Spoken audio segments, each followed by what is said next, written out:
Welcome to the Chicago Bears Podcast, a presentation of ESPN Chicago, Chicago's home for sports.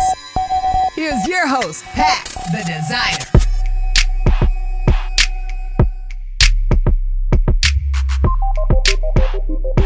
Bird on Bears fans, welcome into another edition of the Chicago Bears Podcast, the Friday show. That's why we got the good kid in the building with us. Jurko's in the building. Jurk, welcome back from Bourbon Country. Thank you. Had a nice couple of trips there. Bahamas in there as well. Beautiful tan on you. Beautiful. Feeling good, too. You don't burn. Of course I don't burn. You don't burn. I don't burn. I've got that Adriatic skin. I like it. From the coast of Croatia. We don't burn. We just get golden brown. That's the perfect way to go. Like KFC, baby. You an even roast guy? 11 ingredients. Ooh, yeah. Spices. Original. You an even roast guy? Do you do the front and then do the back? I do both, a half hour at a time. Okay. No more than 4 hours in the sun. And that Bahamian sun is a hot sun, too. So you've got to be careful. Similar to the DR sun, is it? I imagine it could be very similar. That was dangerous. I was down there. It was the first time my skin ever burned. My wife was like, yeah, you can still get skin cancer from the sun, even if you are black. Be careful about what you put on your skin, too. That, along with the sun, it bakes the cancer right into you. So be careful. I'm trying to keep it good, man. Don't bake the cancer into your body. I'm going to Vegas, so I'm trying to make sure I come back with a nice golden brown here. But we got a lot more to get into than golden brown. We will talk about your trips, but we got to talk about. Listen, I think we're going to have different opinions. We don't know. We don't know. We're going to see here. We don't know what we have. We're going to see here. But Chris Sims is not a fan of Justin Fields as a passer. Realistically, he put him on the list 23rd. He's talking about him as a runner, says he's a dynamic runner, can do a lot of things, but as a passer, doesn't believe in him yet. So we have to get into that. I think a lot of Bears fans probably could share his sentiment, but there will also be the other side. What other side? Tell me where he's wrong. Tell me Chris Sims' sentiment and what Chris Sims says. Yes. Tell me where he's wrong. We'll jump into that. Tell me where he's wrong, and then maybe we can start having a conversation. We'll talk about a little bit of how Tennessee's O-line coach views Darnell Wright at the right tackle position and how dangerous this guy could be for the Chicago Bears. And then we'll talk about a little wide receiver rankings. And, of course, we got to get all that in with the trip that you just came back from. Love getting those nuggets from the trip, man. Yeah. All that more in today's episode of the Chicago Bears Podcast. Let's get into the show. Let's start off in the first quarter, I think that your viewpoint and Chris Sims' viewpoint is not inaccurate.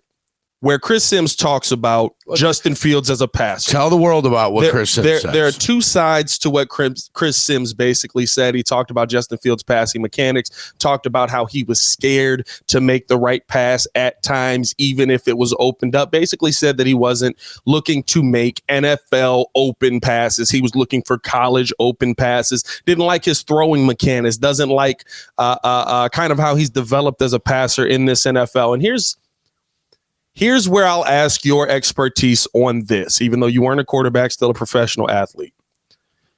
How much do the circumstances you're in weigh into your analysis of this? That's what I asked Chris Sims. The circumstances, as far as the team that he had? I don't think the critique comes with the team as he has. I see 32 quarterbacks. I see 32 quarterbacks that throw their own way. Yeah.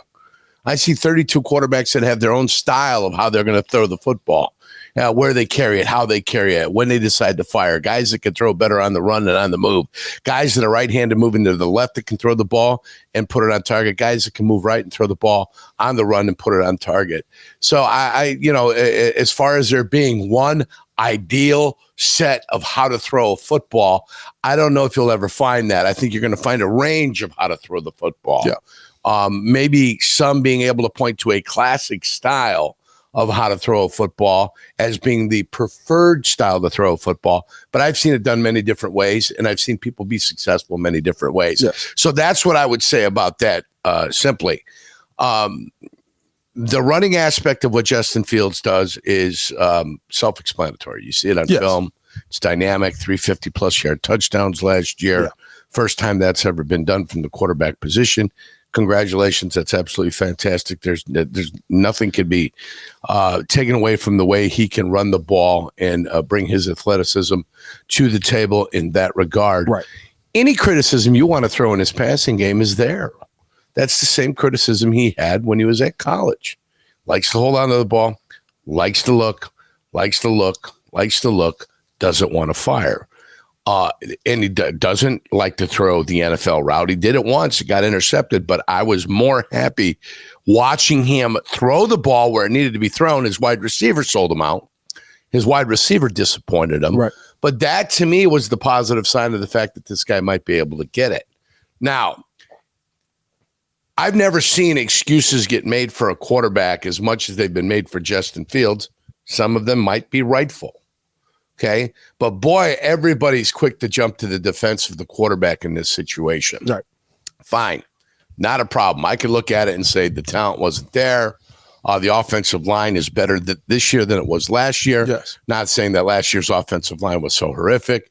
The defensive line last year for the Bears was horrific. The offensive line was less horrific. The receivers certainly were a question mark, but I think it was a combination of the receivers and the quarterback. It was a combination of those two that caused the offense problems. So I'm not a fan of Chris Sims. I don't like Chris Sims in general. You know, member of the Lucky Sperm Club, gets a broadcasting job like Collinsworth. Member of the Lucky Sperm Club, gets the Notre Dame gig. For what reason? Doesn't make any sense to me. But so that being put aside, and my biases I had for them being members of the Lucky Sperm Club, I don't always agree, you know, in a lot of things that they want to say. But I don't know if you can chew apart what Chris Sims has to say about Justin Fields, because Justin Fields needs to prove himself. 100%. Period. No 100%. Matter if you love him, no matter if you think he's going to be one of the top 5 quarterbacks in the league, no matter what you think of him or what you think he might be, I've got to judge, and Chris Sims got to judge on what he is. Right. And when you judge him for what he is, I don't think a lot of that criticism is off mark. Here's where I look at situation and I understand, right? I think that Justin Fields went through about 6 weeks of his offensive coordinators going, what the heck do we have here? I think that Justin Fields went through the second half of the season and he realized there's not a lot of receivers here that I trust. I say that because if you watch the second half of the season, and I've watched it because it actually was a little bit exciting, but not good enough.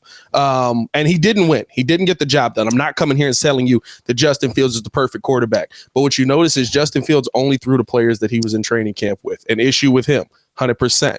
But he stopped trusting what was in front of him, because when he did trust it, a lot of times it got him bit in the butt, and he's the one that's got to eat that. I think there was a realization of, okay, my legs will get me in a good position. My legs will get us to a position where we can win. I'm going to rely on me here. And I think that that's just the circumstances of the team you had last season. You didn't have receivers. Cole Kmet is probably your best receiver that you had all last season. And to me, I think that, like Courtney said on the podcast, Robert Tonyan might be coming in here to take his job. You know what I mean? Which tells you how good of a receiver he was. Well, I mean, if you're not going to be the top, if you're at a position and you're not at the top and you're going to want to be paid like you're at the top, then unless you are a stud, you can't be there. Yeah. And I think we can all take a look at Cole Kmet, and we know that he is not one of the top receivers in the league. No. So if he's going to want top receiver in the league money, you've got to bring in a guy that you might be able to replace him with, because the reality of the situation is you're going to have to make a move. Right. And if you got to make a move, you better have somebody there that can play. And Tonyan coming off an injury, coming back last year, not being as good as the year he was before, but being the second year off the ACL, you're maybe trying to find a little something in the bottle. Right. Who knows? Maybe you'll be able to do that. So hopefully that's there for him. Mooney was tough when Mooney was healthy. When he was okay. Well, I saw him catch 143 yards in the game. That's pretty good. Yeah. Most of these guys that have 1,100-yard games in 17 games now. Yeah. It's barely 60 yards a game. Right. I mean, what are we really talking about when a guy's getting 64 yards a game and we want to vault him to the top of the world like he's some primary receiver? I get it.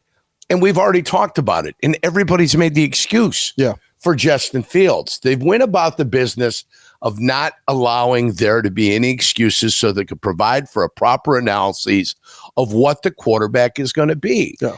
This is the NFL. And you're not getting a job in the NFL, and you're not keeping a job in the NFL unless you earn it. Yeah. That's the way it works. You go out there, it's like wrestling in a high school.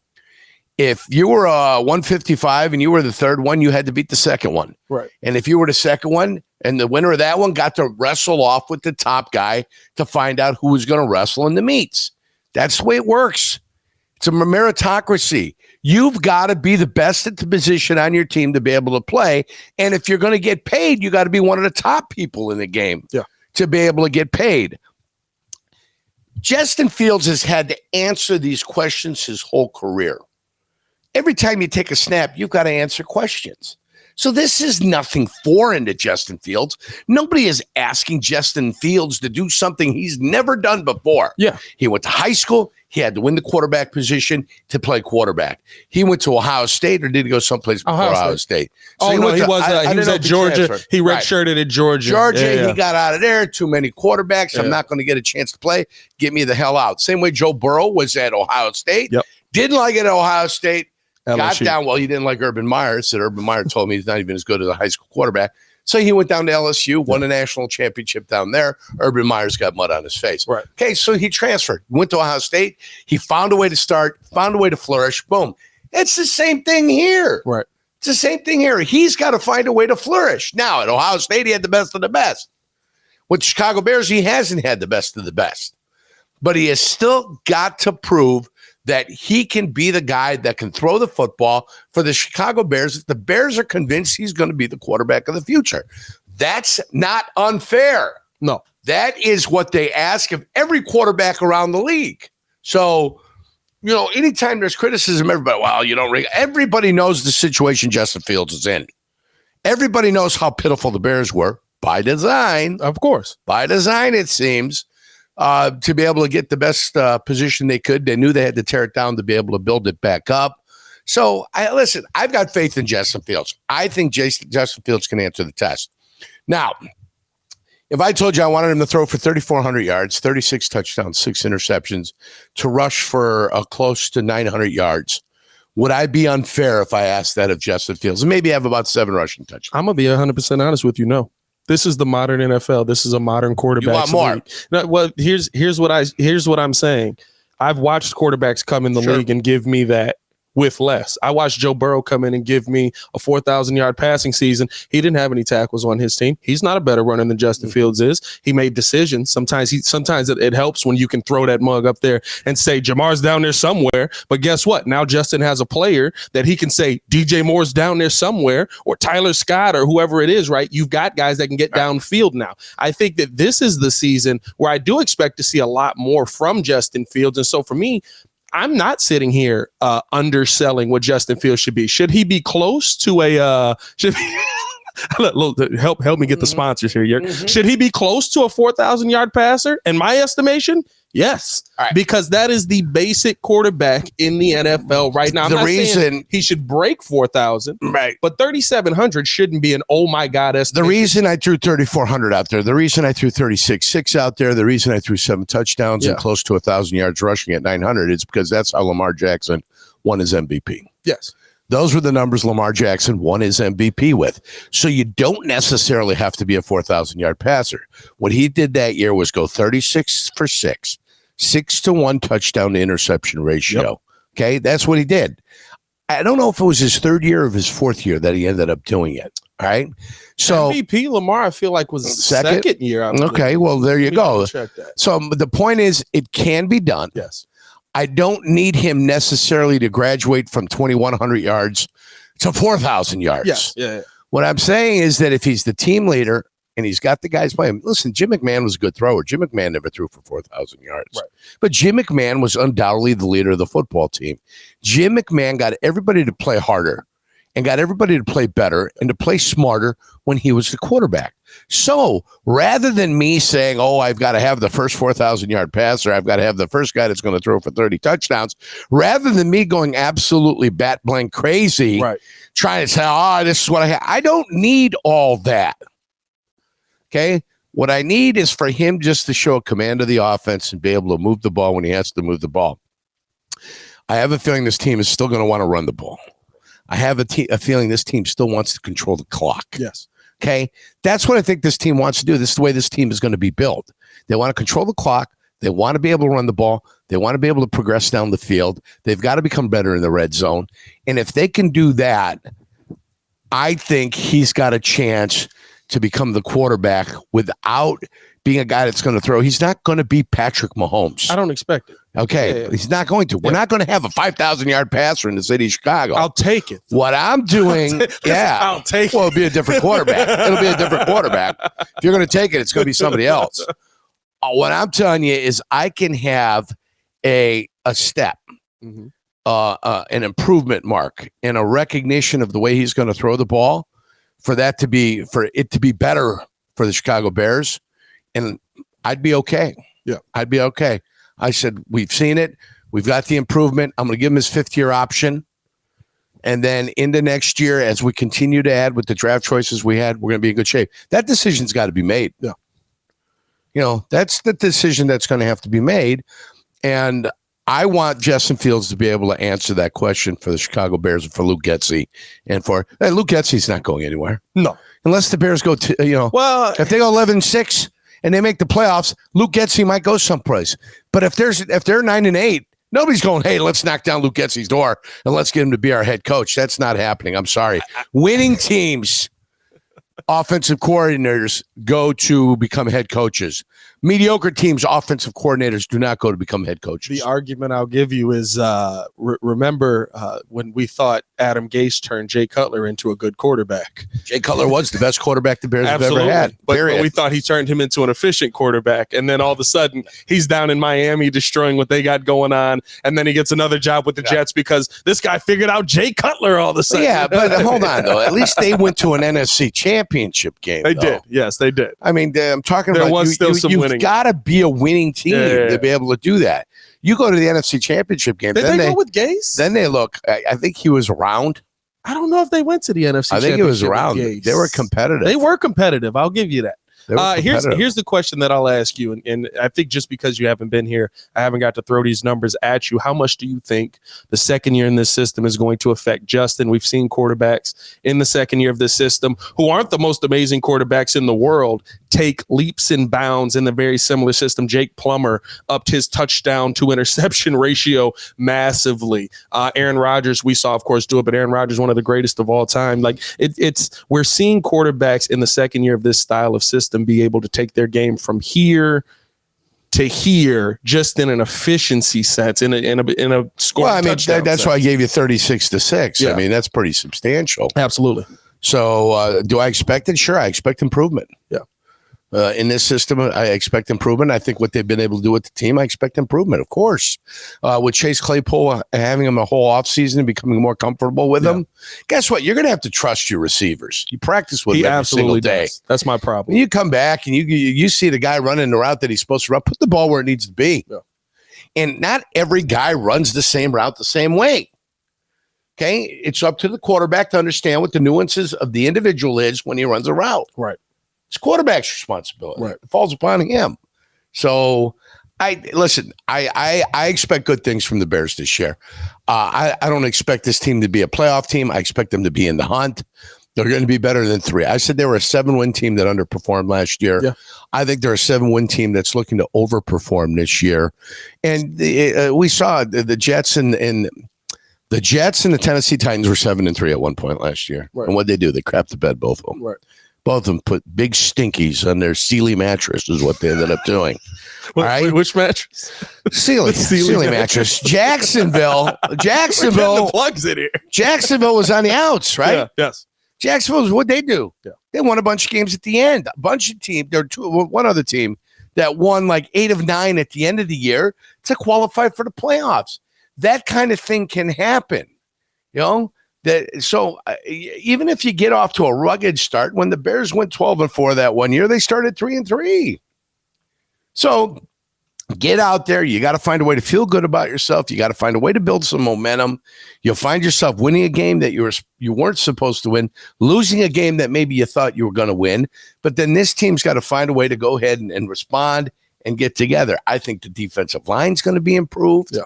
I don't think you got anybody coming off the edge that's doing anything for you right now. Somebody, I read something the other day that is Gibson still on the team? Travis Gibson is still on the team. Yeah, oh, he was still double teamed so much more than the double teamed. Yeah. You're in the NFL. You don't think you're going to face a double team? The basic design of every offensive line is 3 guys blocking 2, 3 guys blocking 2 if there's no blitz coming. Right. So if you don't have 2, usually it's a man and a half, man and a half. They solidify a guy, get him stopped, and they go out and they slide out, and they end up solidifying the end guy too with another guy. Right. So it starts a double here, it ends up a double there. Right. It's the way the NFL is. Oh, he was doubled a lot, especially after Khalil Mack left. Oh, he was double teamed. Really? Double teamed. And that's an excuse. Huh? All of a sudden, I'm supposed to expect Gibson to become a world beater because they've got some inside people. Come on. We'll see. Give the kid a chance. Maybe he gets in there. Maybe he gets a little more sacks. So, and that's the difference. That's Leonard Floyd. Right. When Leonard Floyd's the number 1 pass rushing option on your team, he won't be able to get to the quarterback. Right. When he's number 3 pass option, the rushing option, then there's a chance he can get to the quarterback because they're not paying attention to him. And with Leonard Floyd's athleticism and speed, he can run around, a pocket breaks down, he can make something happen for you. He can beat a guy off the corner. He might even make a double move when he uses quickness and athleticism to be able to get on the quarterback. Gibson, if he's worth his salt and can get to the quarterback, should be able to do it as the number 1 pass rusher on the team. If he's the number 3 pass rusher, you just got to know, okay, he can, with a full complement of defensive linemen, he can get to the quarterback as long as most of the time everybody's paying attention to everybody else. I feel like we got a lot of guys like that on the defensive side as well. Like we've got all the guys who, like, I look at them, right? DeMarcus Walker, Justin Jones, Travis Gibson, where I look at them and I say, that guy's good. He was a 7-sack guy. He was in the backfield. But it was because of that guy as well. Have they brought 4 defensive tackles in? You've got Andrew Billings, 2 guys they drafted, DeMarcus Walker, right. Javon Dexter, Zach Pickens, and the 2 guys one they more drafted. signing, right? Then the guy from Kennesaw State, right? He was a defensive lineman drafted later in the 5th round. So they drafted 3 interior. Yes, yeah. They drafted 3 interior defensive tackles. They picked one up in free agency. Right. Unless 93 plays his ass off, Right. 93 is going to have a different address this year. That's just the truth. Yeah. You don't draft 3 defensive tackles. Yeah. So here's what ends up happening. If the 5th round pick is as good as 93, 93 is gone. Yeah. Because you're going to keep the cheaper player. You'll keep the less expensive player instead of having the guy that's got some experience in that. If 93 is not much better than the 5th round draft choice, 93 is a casualty. That's just the way it works. That's the cruel world of the NFL. I replaced Bob Nelson that way in Green Bay. Yeah. Nelly was an okay player, but he was getting long in the tooth and he's making a lot of money. Pay Jurko $100,000, pay him $475,000. Guess what they did? They paid me $100,000. They got rid of him, and that's the way the cookie crumbled. Yeah, you got your $100,000, didn't you? That's how not really. They cut me and put me on the practice squad. Oh, wow. They did you like that? And I got activated 5 weeks left in the season. After week 11, I got activated. So, or 12, week 12, because there was a bye. Yeah. And I got paid for the last 5 weeks of the season. And the game was so fast. Can I swear? Yeah. The game was so fucking fast. It was unbelievable. I'm out there playing against the fucking Colts, going up against Baldinger as the center, and shit's just fucking moving so fast. It's like I was playing against the Roadrunner, and I was Wile E. Coyote. Yeah. Beep, beep. I swear to God, I heard some beep beeps out there. Shit was happening all around me. I'm like, what the fuck? It didn't slow down for me until about, 90 I was in the practice squad. 91 I was in the squad, played 5 games. 92, I started becoming a little bit more comfortable and started to play a little bit better. Yeah. But 93 was the year that I took off. And yeah. After 93, nobody was getting rid of me. I was. You were the man. Cat's me. You were a good kid. Until I got hurt. You were a good kid. The minute you start getting hurt, that's the end of it. That's the end of it. Mm-hmm. It's What is it? It's the Bears podcast is what it is. Dog world out there, Yerk, and sometimes you're the dog that's eaten, sometimes you're the dog getting eaten. It's a doggy-dog world, and I'm wearing milk bone underwear. All right. Shout out to you, I guess, at the end of the day. Let's keep this thing moving. Got a sandpaper tongue, that dog. Let's keep this thing moving right along. Should I be comfortable or uncomfortable? I'm good. Either way. I'm good. We do got some interesting. Depends how close to your pet you are. We do have some. I do want to ask you this: when it comes to Chris Sims, when you hear a lot of the guys talking, when you hear a lot of the pundits, the talking heads as they call them, when you hear them come out with this hardline take, do you have that moment as a player where you kind of go, "Hey, bud, like, what are you evaluating here? What are you looking at?" Maybe not Chris Sims in this situation. I mean. But like when you hear the former GM, when it's like, I know why you were fired. Why would I listen to you? Well, that doesn't mean he made he could have made 100 right decisions and 10 wrong decisions, and he's judged on his 10 wrong decisions. First of all, they're also members of the media, so guess what? They're going to have an opinion. Yeah, they've got to fill time as everybody else has to fill time. Yeah. You know, hey, we've got so much of this that we've got to do, so let's find a way to entertain. And if you look at this year and what one of the storylines is going to be. The resurgence of the Chicago Bears, how well are they going to play, and what's going to be their weekly storyline over the 18 weeks of the season? It's 4.5 months. Right. That's 4.5 months where you got to find stories. So, in his assessment of what he feels on Jay Fields, that's what he's doing. I'm not. You don't have to be the greatest player in the world to be able to offer critique the game, on individuals. Brandel Chambly, who's on the PGA Tour, was doing the PGA Championship last week, was awful as a golfer. He's terrible. I think he won 4 tournaments, which is not a juggernaut. A lot of guys go through their careers, never win a tournament. At least he won 4 tournaments. Right. He was a nobody in golf. Started in 85. Nobody ever remembers the name Brandel Chambly. I have no idea who you're talking about. That's my point. He's the announcer, one of the lead announcers on the broadcast. Right. He and Brad Faxon. Now, Brad Faxon, you remember. Yes. I remember Brad Faxon. I was a fan of golf. I remember Brad Faxon. I'm not a huge fan of golf, and I know who that is. Brad Faxon played on Ryder Cup teams. Yes. He was one of your better players that was out there for a little while. At least he achieved, right? Brad Faxon offers his thoughts. I want to listen to him. Brandel Chambly offers his thoughts. I don't really give a rat's ass. But he's still allowed to, even though he wasn't a great golfer, he may know a lot about golf, so he gets to talk. Chris Sims didn't have to be a great football player. But Chris Sims knows something about football, so you give him the benefit of the doubt. And his pappy got him his job, so congratulations. Now it's his responsibility to keep his job. So NBC likes him. I mean, I'm not going to criticize Chris Sims. He's got to give his thoughts on the NFL. Yeah. That's what he's there for. So, good luck to him. Usually, I listen to what a lot of people say. I put it in there and I just kind of let it go and I don't give a rat's ass. Mm-hmm. And I think Sims has gotten better over time. But it's still one of those I listen to and really kind of don't pay a lot of attention to. Yeah. But he's not wrong in this case on Justin Fields. He's not. The way he throws and the mechanics of how he throws, I said, I've seen 1,000 quarterbacks. I've seen 1,000 different throwing styles. That's the part I think that irks me because he, to me, a guy like I look at the Dan Orlovskis and guys like that want to criticize a guy's mechanics. It's like, but you know what it's like when you're being pressured at every play, or when you've got a guy in your face because your center, who's Sam Mustipher, who is just falling over after snaps or sailing snaps over Justin Fields' head, who's your left is falling on your back. Who's your left tackle? Braxton Jones. Braxton Jones is getting trucked and basically they're running right. They were running right sacking you with his backside. They were running right through him. The bull rush was killing him. Yeah, I think Braxton Jones honestly sacked the quarterback twice himself. By being thrown on top of his quarterback. But I think that's the part where I look at it. And I think where a lot of Bears fans look at it and say, listen, bud, you should be the one out here understanding the situation Justin Fields is in and figuring out, okay, he's done this. He hasn't lived up to where he was drafted just yet, but I can see the reasons why, and I can see the talent underneath.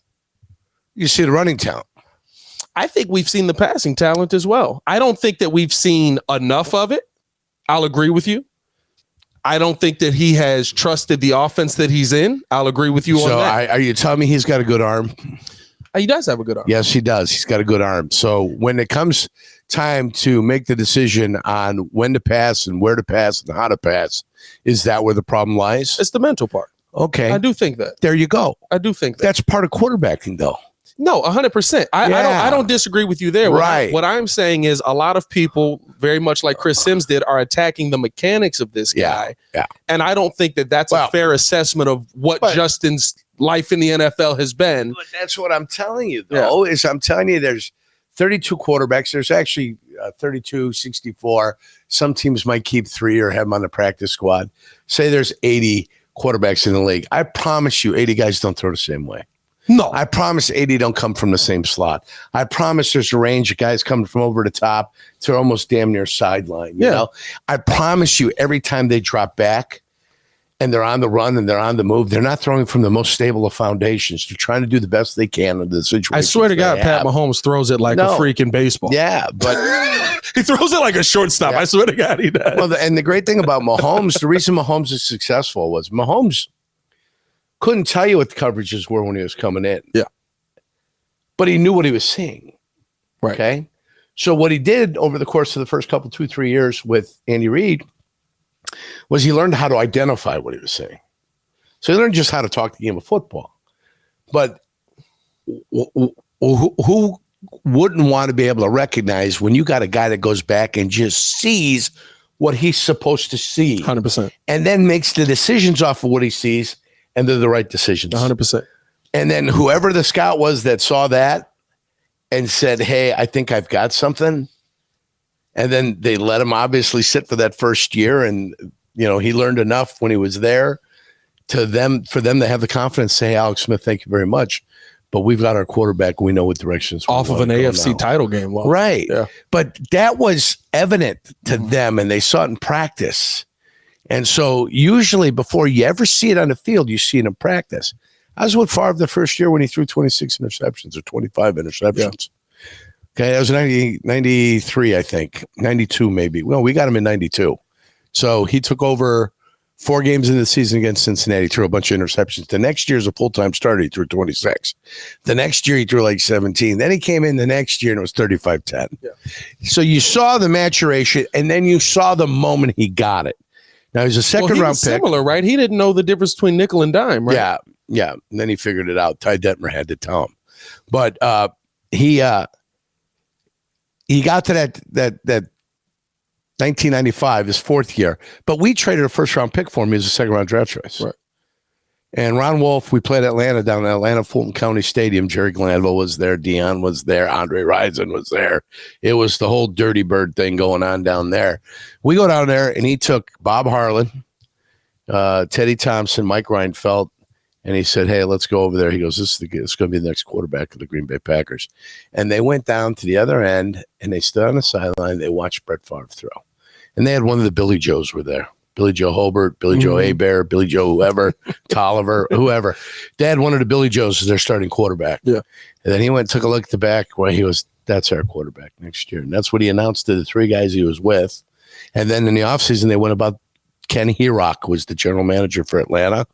They made the trade, a first-round draft choice for Brett Favre.